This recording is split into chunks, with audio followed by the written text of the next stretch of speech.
พี่น้องมุสกูทุกคนกันยินดีต้อนรับเข้าสู่สองบาสายชาแนลคือเก่าคือเดิมพี่น้องเลยมื้อนี้มาสวยพี่น้องเลยมากับน้องบุษบาเส้นเก่าเส้นเคยนี่สบายดีเด้อสบายดีเด้อพี่น้องเลยอยู่ผู้มาเยี่ยมยามผู้มาเที่ยวป่าเที่ยวดงเที่ยวชมบรรยากาศวิวอันที่งดงามและสวยงามที่สุดในโลกบ่ได้เมื่อยจักดิพี่น้องเอ้ยบ่ได้เมื่อยแต่เหือออกคือแต่เหือออกอ้าววันนี้สิมาขุดคุ้มเบียร์กาแฟนี่กาแฟปลูกกาแฟนี่กาแฟเก่าปุ่นอยู่ลุมพี่น้องสวัสดีเด้อบ่าวมิกบ่ได้ยินเนาะบ่ได้ยินสวัสดีเด้ออยู่ลุมปุ่นก็อยู่ลุมพี่น้องเอ้ยสวัสดีเด้อมาลงเที่ยวหายากที่สุดและสิได้มานี่ถ้าบ่ได้เอาให้น้องมุสบาจับกล่องพี่น้อยจัก33นาที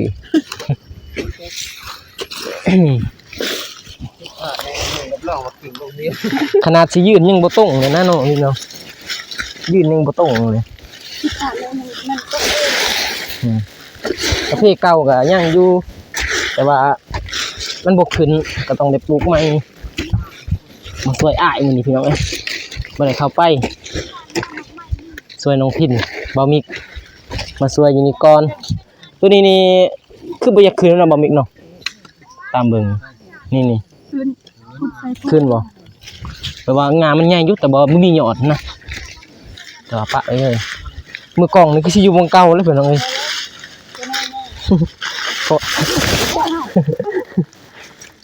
จะกระเซิร์ฟตี้เกือบบ่ได้ตั้งใจเด้พี่น้องเอ้ยแต่ว่ามันมื่นอีหลีมื่น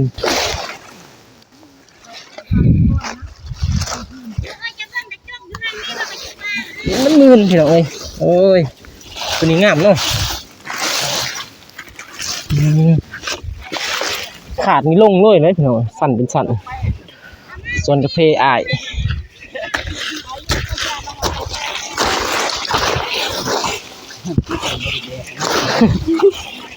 ยำเก็บนี่กินเอาแล้วยำเก็บอีกหน่อยมีจักสิเป็นหรือบ่พี่น้องเอ้ย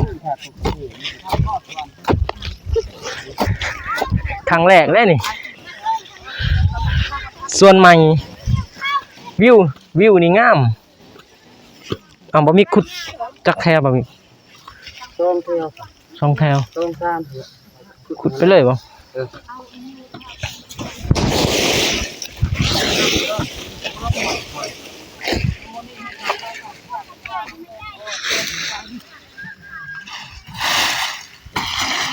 ยายกับพี่แบ่งกันเด้อส่วนเฮาสิขุดมือกล่องมันเป็นยางมือกล่องนี่คอยยางเลยบ่ได้ดอกผ่านบาทเดียวนี่จำห้องแล้วเดี๋ยวนี้ส่วนกาแฟนี่งดงามวิวงามกาแฟจักสิงามหรือบ่ฮู้น้องเอ้ยรอลุ้นไปเบิ่งนำกันฮะอยู่เทิงถึงงามนี่ถึง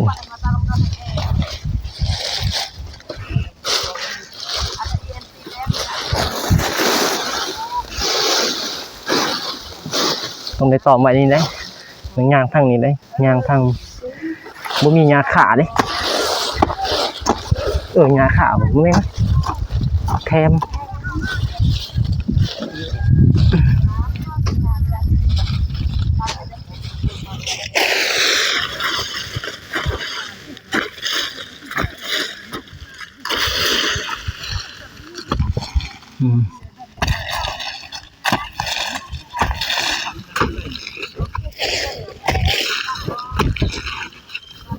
หากล้วยอยู่ไหนคือหาก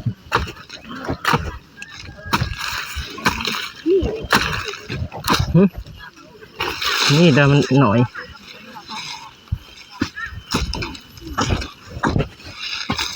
มันหน่อยมันต้องได้คุดนะบ่มิกเนาะว่ามันหน่อย ขุดตั้งแต่พูดเนาะมาฮอดนี่ยังได้อัปเดต โดยยันบ่ทันผู้ปลูกต้องได้เร่งขุดก่อนเนาะมิกเนาะถ้าบ่แล้วก็มื้ออื่นได้มาใหม่อีก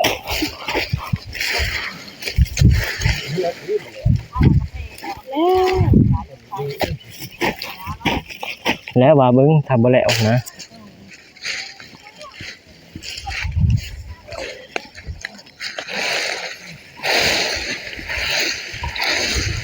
ว้ายตกใจสิถ่ายเบามิกน้ำแน่หน่อยถ่ายแต่บอสายคนเดียวเริ่มแจ้งเลยดิแดด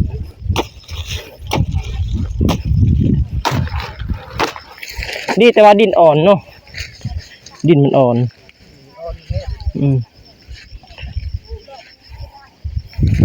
ใครแต่ว่าดินอ่อนดินแก่หนูดวงตาสบายดีดวงตาโอ้อยู่ไก่เพิ่นยังอยู่หั่นคุดคุ้มบ่ร้านดวงตาแฟนเพจพี่น้องเอ้ย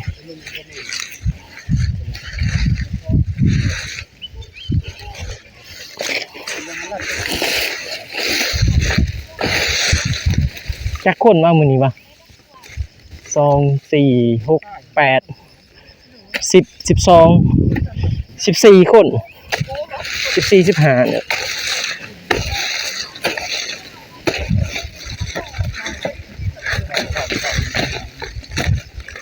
15คน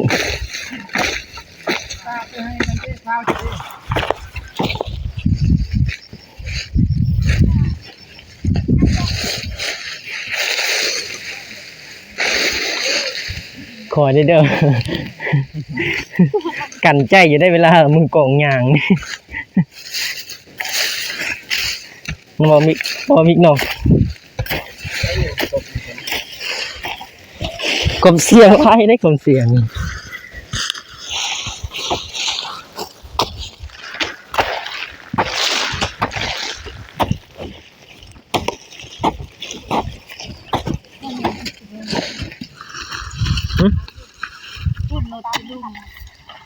โอ้รถมาไว้ไรเลยรถ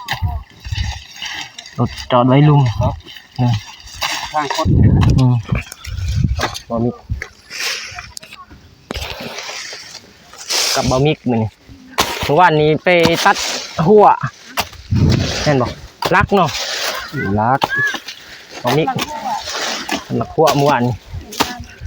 เห็ดนานตัดรักหัวให้น้องพินเห็ดนาน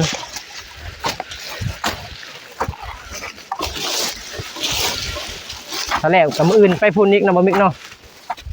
เห็ดนานแล้วของต่อแล้ว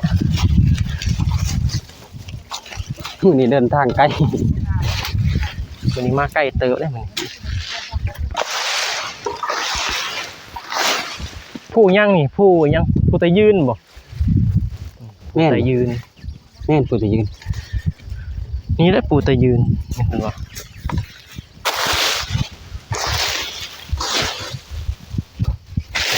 มันเหงามันเนาะเลยปูมันเหงามา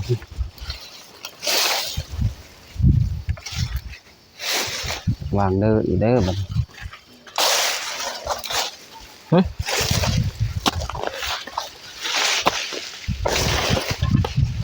มันมื่นน่ะมันนี่เนาะมื่นนะมื่นน้ำไม่ใช่ใบแทมมันมื่นเดี๋ยวไงต้องมีใบแทมหนึ่งโบมื่น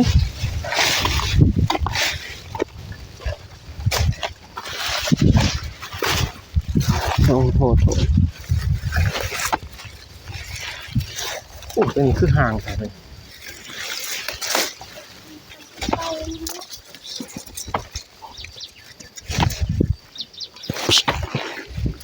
ตัวนี้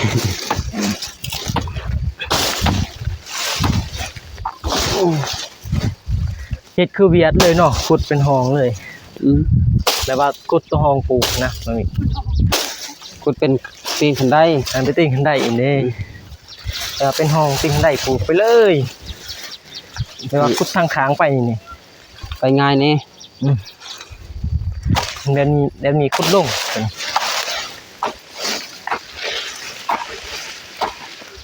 นาทีละเห็ดเบียกพี่น้องให้บริสุทธิ์ปากคนได้นะ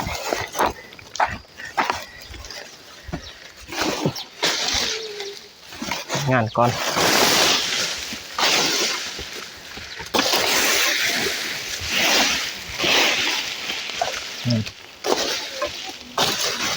ชิลงนี่งามนะ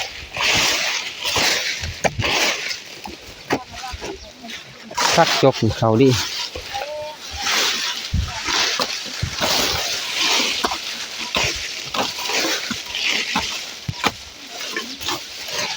ดื่มเอาหมวกมา นี่เสือ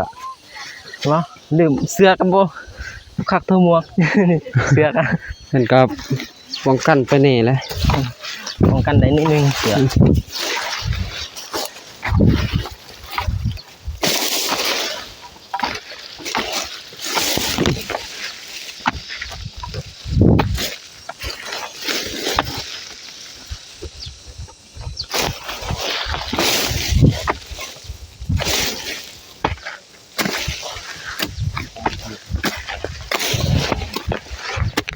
คือต่างประเทศนี่งามเลยเนาะ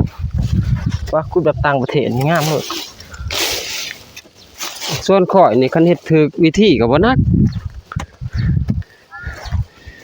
ยังนี่บ่มี ใส่ไข่กระป๋อม แม่นเนาะ เป็นหนูเป็นลูกใส่กระเป๋า ธรรมศาสตร์ปล่อยพี่น้องให้มันแพร่พันธุ์ มันแปรพันธุ์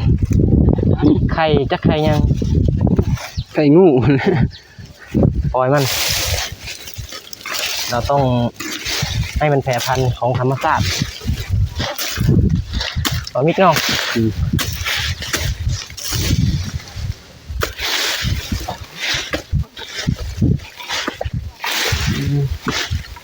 อุดมสมบูรณ์เย็นดีพี่น้องอยู่นี่บรรยากาศแต่ว่าคนเฮ็ดงานนี่ แล้วบัดนี้ เป็นอะไร เรียนกาแฟนี่บ่ถึงบ่บ่อนปลูกนี่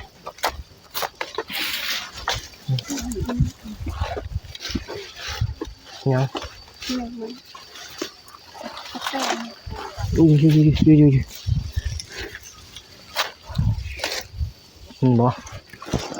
แมงมันเนาะแสน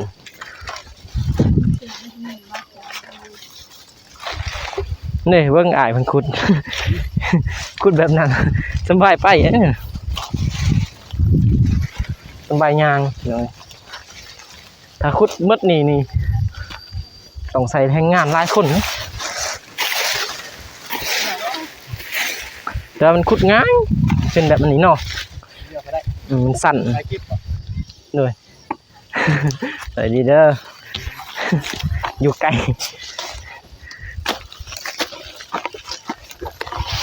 น้องบุษบาจับกล่องจักหน่อยจึงไปย้ายกันเพียกับพี่น้องมัน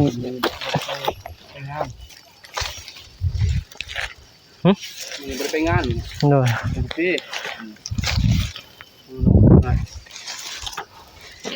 มันนี่บ่ได้ออกไป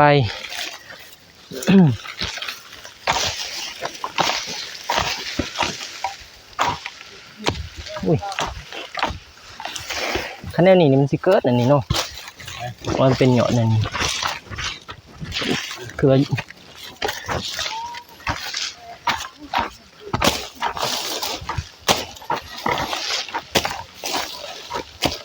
คักยุตกของเขาดีดูขุดอันนี้แค่บนกลางเนาะว่าบนกลางขุดคักนี้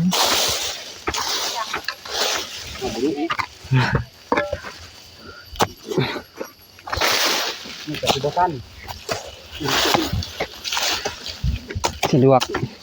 อย่าง ยามเก็บก็สบายสุดนั้น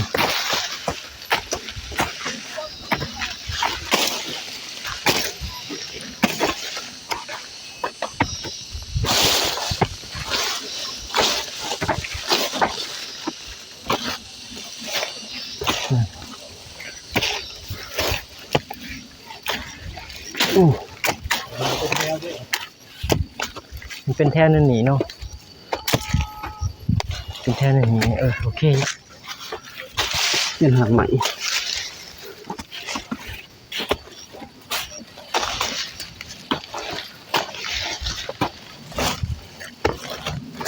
ถ่ายรูปเลย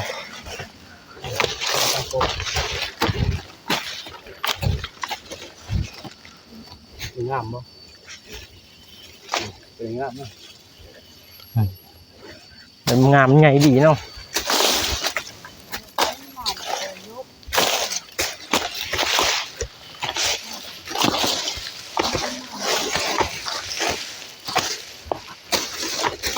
ขุดหาคนเดี๋ยวขุด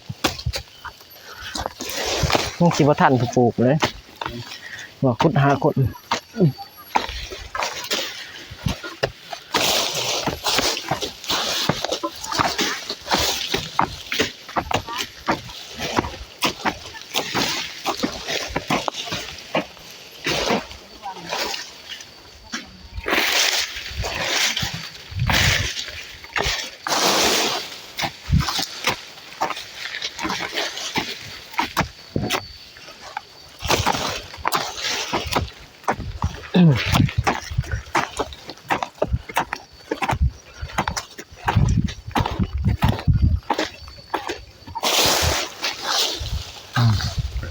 ครึ่งหนึ่งอะไร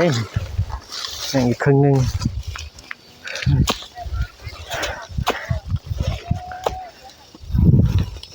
ทางฝุ่นคนเบียกระเพ่บักใกล้มดเลยติครับคนยังคนยังเที่ยวละหล่อบ่คนละหล่อบ่โมง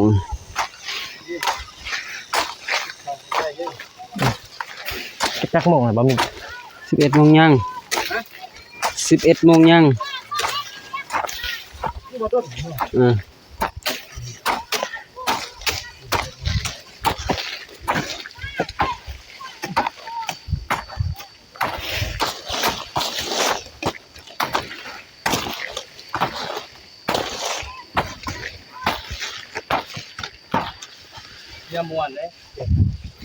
มวนได้หน่อยดินอ่อน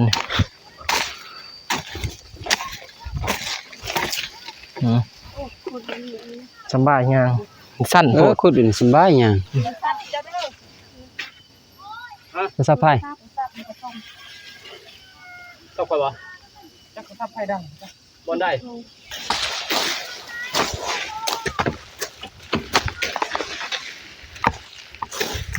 เราเจ็บบ่เห็นว่าเราว่าเมื่อวานนี้เราสิเขาไปหันโดยนี่บ่ยักคักกับเพเหนื่อยบ่ได้ลงแรงขันขึ้น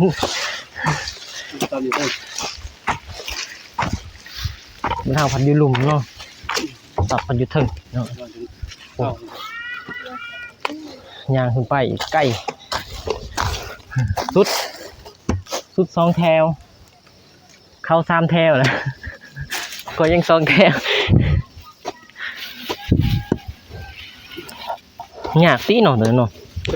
ว่ากระจกถึงยากตีมีขวดเสียง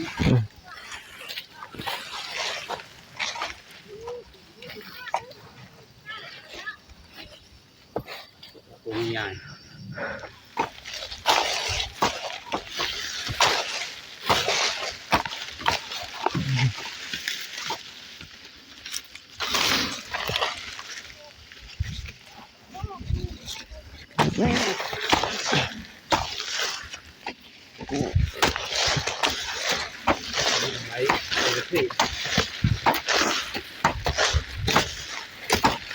ไปถึงที่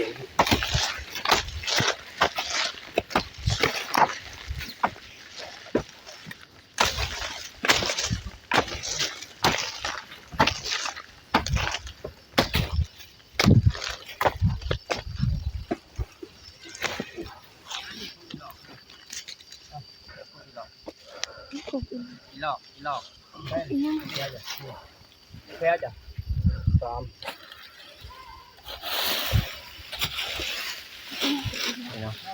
เรียบร้อยยังบ่แล้วดอกยังไงคลิปมันยาวเลยสบายดีเด้อ สบายดี ใส่ปุ๋ย แม่น ปุ๋ยยังนี่ ปุยห้องเปิด ปุ๋ยห้องผืนอ๋อ สารพุทธ มันต้องได้ใส่เนาะเอาเป็นบทเรียนเลยได้บ่มิก เอาเป็นบทเรียน บ่มีตัว